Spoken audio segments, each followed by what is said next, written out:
Good morning, everybody. This is Rosie with Illuminate the Darkness. We are going to go over our last quarter moon reading. This moon is in the sign of Gemini. I don't know if you guys felt the energy from this last full moon. It was pretty crazy. I know that I felt it pretty strong, and it has been coming through this week. It's still definitely a time of very big releases. Um, think of it as like you step outside and the wind's blowing around all the leaves, and think of the leaves as your thoughts in your mind. So, like right now, our thoughts and all these things are like blowing around and being all crazy and hectic. And our job is to learn how to, like, when we do that, when we're taking walks in the park and we see those leaves rustling and doing all that stuff, it isn't hectic to us most of the time. It's almost relaxing. So think of it like that. Picture these leaves just blowing away, and they're floating around, being little tornadoes there for a minute, and then they just kind of fither away. So think of your thoughts the same way and push them out and just let them go. So this is a time for releasing uh, forgiveness and like letting go of what no longer serves you. You want to prepare for new beginnings, which is next week, the new moon. So that brings in new opportunities for you. As long as you're trying to release and stay on that path of, again, the forgiveness and being clear and not holding on. This is a time for introspection of yourself and maybe your life and things that are happening around you. And if the course of action that you're on is serving what you want to as a goal, serving you to get you to the goal that you're trying to get to. So with these things that no longer serve you, it could be habits, beliefs, relationships. So like anything that is just holding you back to the point of you continuously come back to that cycle of like, wow, this is what I need to change. Listen to yourself. You have intuition. So you want to use that intuition to further you and not just continuously repeat cycles and end up in that same spot. So this time for you to take responsibility. This can be for your accomplishments and your mistakes. So you want to celebrate yourself during the small accomplishments, as well as taking responsibility for your mistakes too. Of course, we want to take ownership of our mistakes so that way we can use it to better ourselves in the future. But a lot of us don't take in consideration of all of the accomplishments that we have had.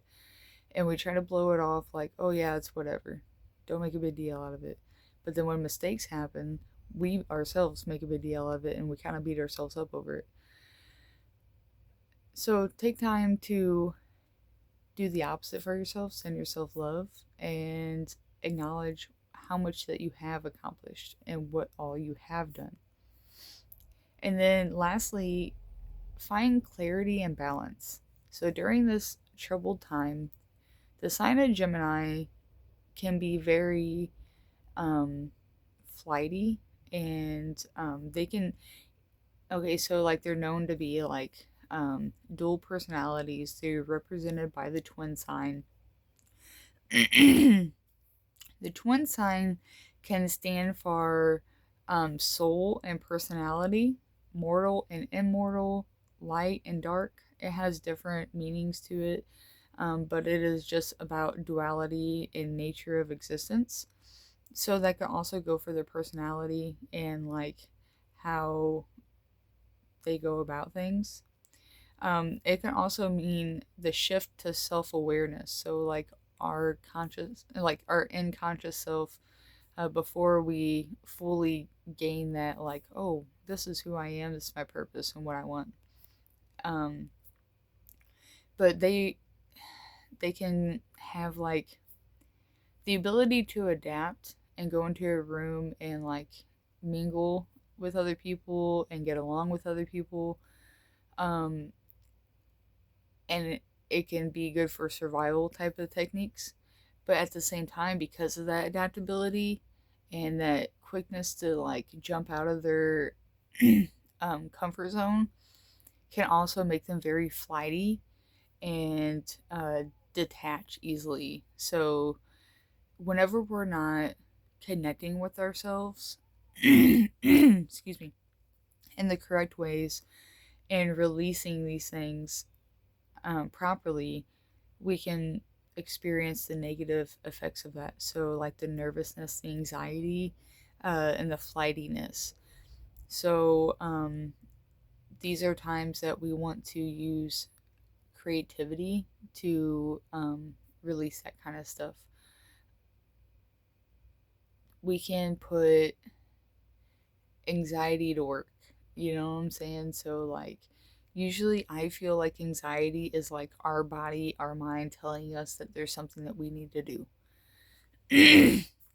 And sometimes that push is literally just to see ourselves.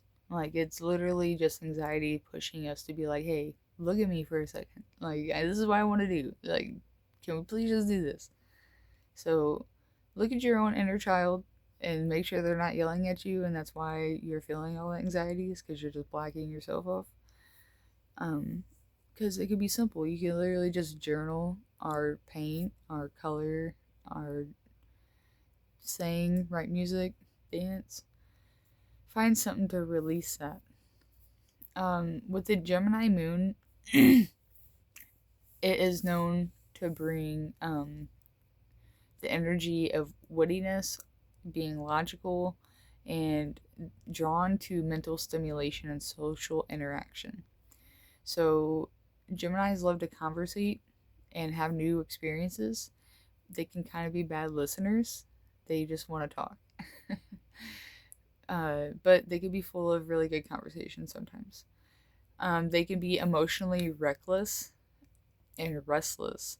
So, like, again, whenever they have their I'm done moments, like they're gonna swipe everything off that table, and whenever they have those anxiety moments of like feeling those needs to do things, they're not gonna be able to rest. They cannot just like carry on a feeling for a long time. If they feel it, it's like we're gonna put that on the table right now. This is what it is. And they can find it challenging to connect on a deep emotional level because they are so logical and like motion is underwater, and then they're air, they're flying, so they are not super grounded all the time. So this time could also feel fast and like it's flying. And like the time is just flying by. So just take a minute to ground yourself, let the air flow around you, and just enjoy it. Take it for what it is. We can't stop it, we can't change it. Gemini literally stands for twins in Latin. So they are represented by the twins. And then they are air sign, so they can be intellectual. Intellectual. I have a speech impediment. Okay, intellectual. They're very smart. Okay, social, free spirited, and then mutable. They could be adaptable, flexible, and emotionally strong. Even though they have a hard time like expressing their deep emotions, they are good about like carrying a lot of weight, if that makes sense. And again, like being adaptable to like move through these things. They try to always stay in the air. They always stay like in their good lifted area, so they're always going to find a way to get back up in there. So Mercury is the planet that rules Gemini, and Mercury is about intellect, communication, learning, logic. So the very chatty, chatty planet makes them want to talk and pass on their knowledge. Okay, let's do a little reading just to see what the moon is bringing us today. What kind of energy it wants us to see.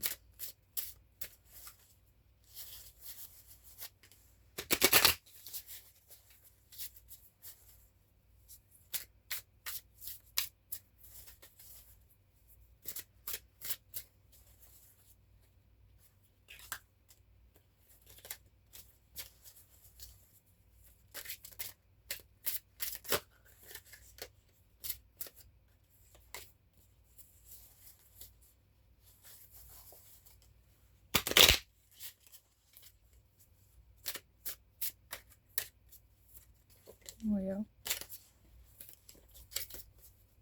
Keep dropping them. Alright, a few more.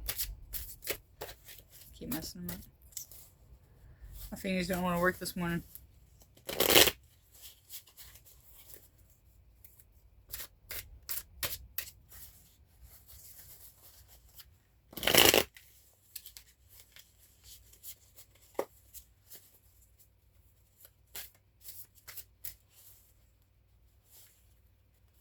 Alright.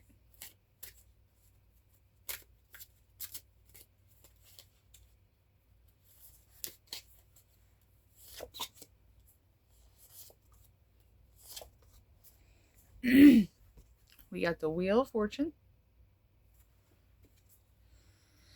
the World upside down, and we got the Four of Swords upside down. Okay, so the Wheel of Fortune, this stands for destiny versus free will. So we are offered talents, traits, and different, things that our purpose, that we're supposed to find out throughout our life. And our free will is that it's up to us if we use it or not. So, like, sometimes fate takes a hand in your affairs, and this is kind of, the Wheel of Fortune is kind of like fate taking on that and being like, we're going to turn it a little bit for you.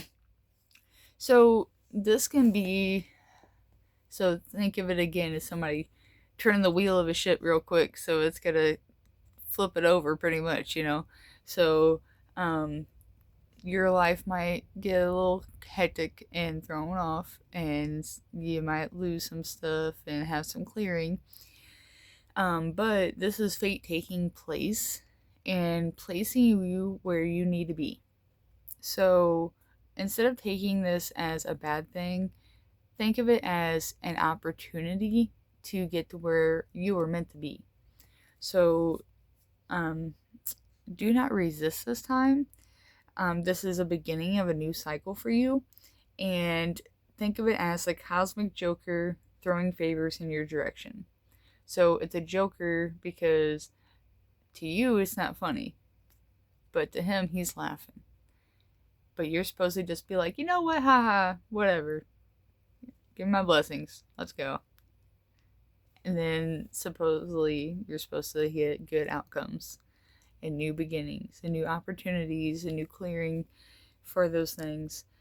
So it's like there's dust all in the air, and then when the dust settles, it's supposed to be the new life that you had worked so hard for to be taking place, So this time might seem really crazy, but just keep in mind that it's for a reason, and do not resist it. Don't hold on.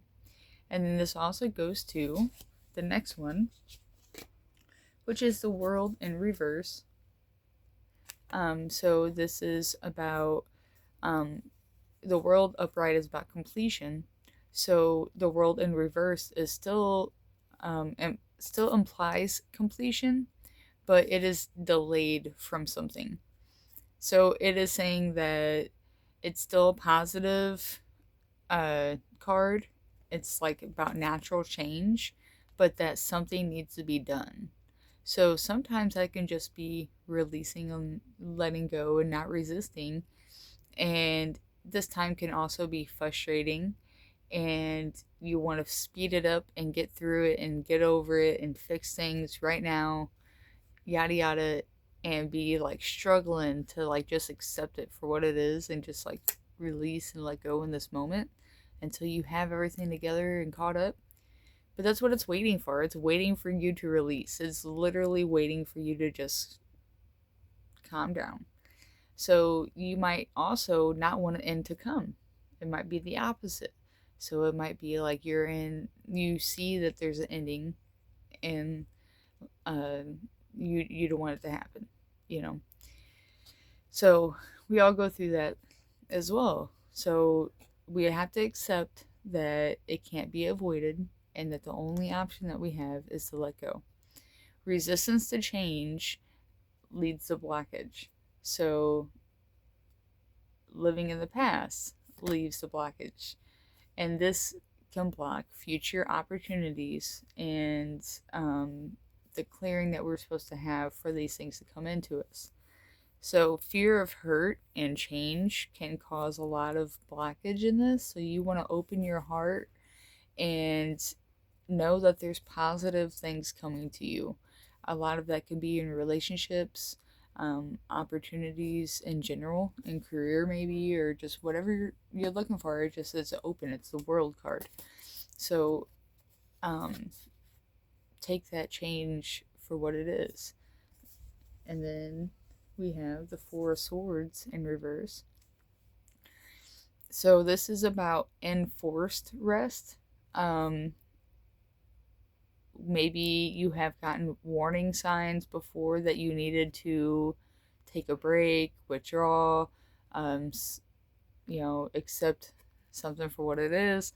But now it's being forced on you. You didn't listen to it, and now it's just like, okay, well, now you don't have a choice. You got to do this.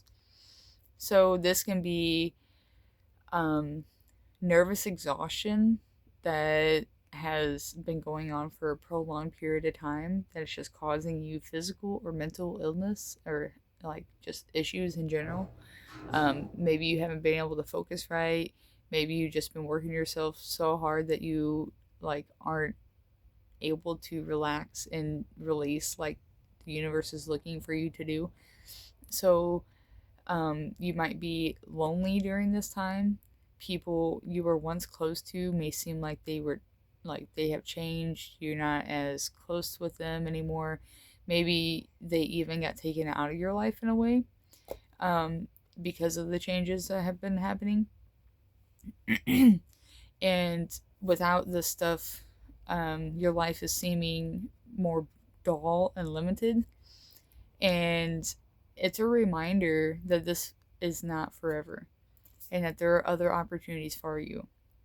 So, Four of Swords upright is about rest. So, it's literally just saying that this is forcing you to take this time to think about yourself and your self care and connecting back with this self.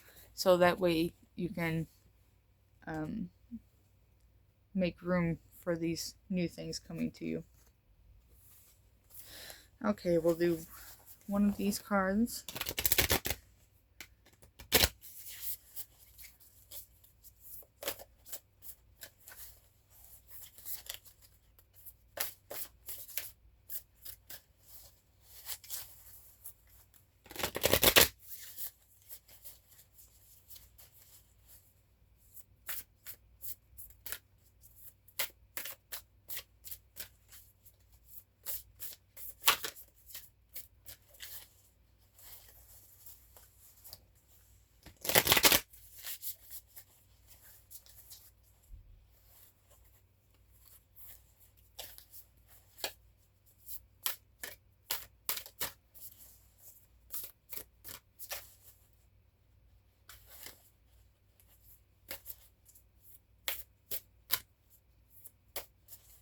Alright. Sixth house routine. And it's number 30.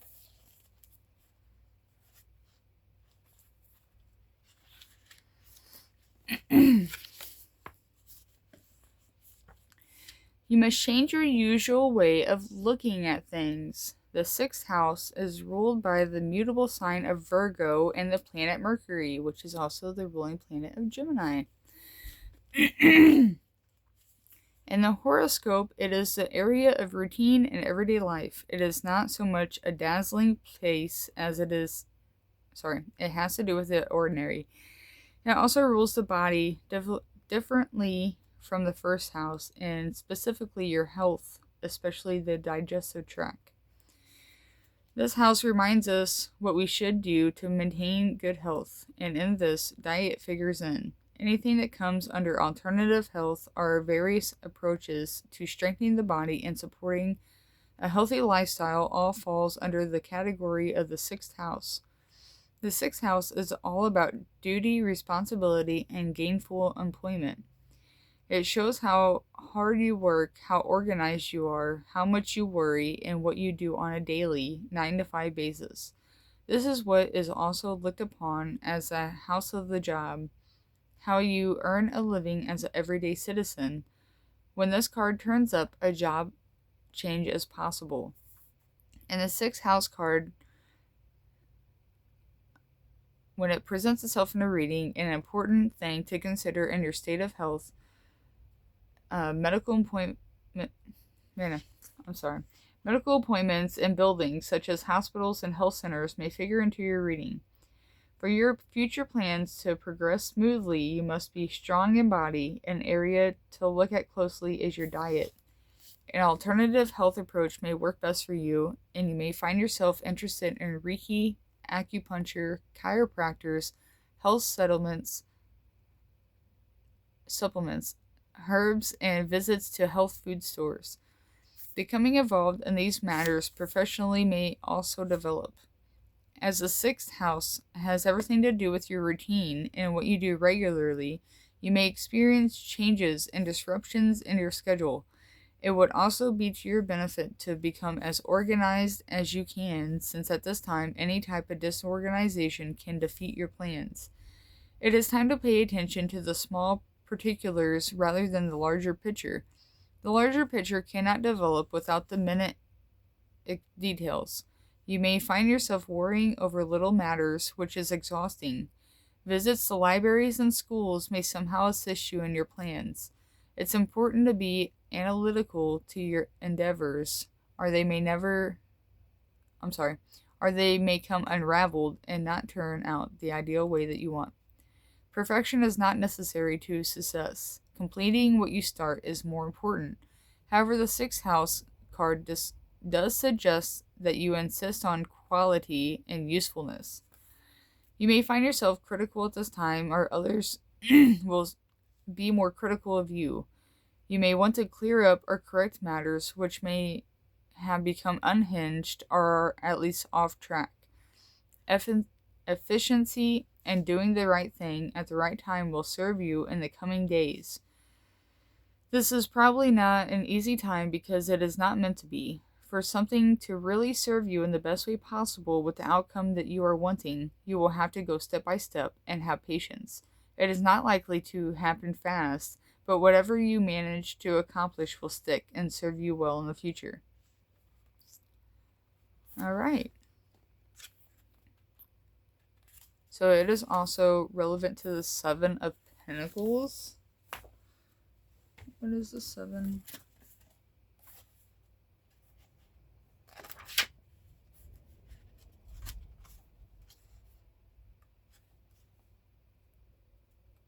It's neat that it had the same ruling planet. Seven of Pentacles, many worries accompanying a period of very hard work. A loan may have been taken out to finance a new career or business, and you are concerned about how to pay it back. There is plenty of work, but it is not paying off well. Many of these fears are groundless in the long term, but you are doing hard work which brings fulfillment and expands in growth. So it's slow growth. The seeds have been sown, but there's no sign yet that they have germinated. So in the immediate present, it is tiring time when you work and work for little gain.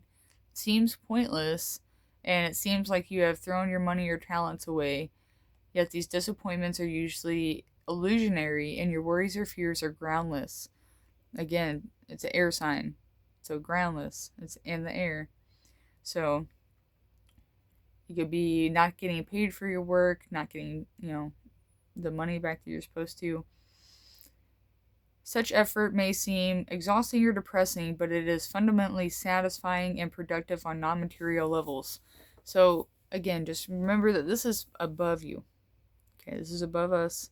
So, as a collective, with all the events that are happening in the world, I want us to take time this weekend to really sit down and meditate and think about sending healing, love, and light to the world. I know that most people don't know about Master Koi, but if you look up pranic healing, you will find Master Koi. He does meditations called Twin Heart Meditations. You may not find his original on YouTube. I'm sure you can purchase it online. I think it is on a pranic healing site online. But you can also just find, I think there's a lady on YouTube that does it. She plays it and like does it with you. And she does the same thing. It's the same concept. Um, Stuff like that. These are important because it has you visualize the world and sending it love and light. And I feel like if we practice that daily and more, at least weekly, more often as a collective, the world might heal a little bit easier. I know some of us don't believe in that stuff, but we're here on a tarot reading, so that y'all would probably be on a different level anyways. But we make the difference in humanity. We cannot expect change without being changed ourselves, and I feel like the biggest change that we can make it during this time is healing our own hearts and our own anxieties throughout this time, so that way it's not as much in the collective. Because everything that we have going on sends out collectively to others, and it can bring anxiety to the world. We don't want that. So, think of the word welding. It starts with we. What are you doing with welding? You're bringing metal together and making it to where it's bonded and completely, can't even take it apart without a saw, right? So that begins with we. That begins as a collective. So we can create those bonds and create strength within ourselves as a society. And I feel like it's time to build that within ourselves, and that we really need that as humanity to come together and learn how to heal ourselves, especially during this time where more force is being activated rather than actually looking at things in a spiritual aspect. It's almost like it's meant to cut us down and beat us down spiritually more. So this is a spiritual uprising that we all need to lock into and see for what it is. I don't care what you believe in. I just care about you as a person and know that this is beyond thoughts and beliefs. This is just time for us to focus. So don't let things collectively get to you to a point to where you are letting it affect your life and your goals and your actions. Make sure that you stay on your track. Don't let these times drag you down and make you feel like you have to give up and throw in the towel, because these are hard times. Again, it's the seven of yeah, was it Seven of Pentacles? I think it was, where you planted all this stuff and you're waiting for the seeds to grow so that way you can get to harvest and make your money. But that's months. That's months and a lot of processing and a lot of watering and a lot of work, and it takes that. We can't live without eating, and we can't eat without having that diligent process. So take this for what it is, guys. I hope that your days get much better. Remember to spread love and light in the world. If you like my messages, please like, share, and subscribe. Thank you.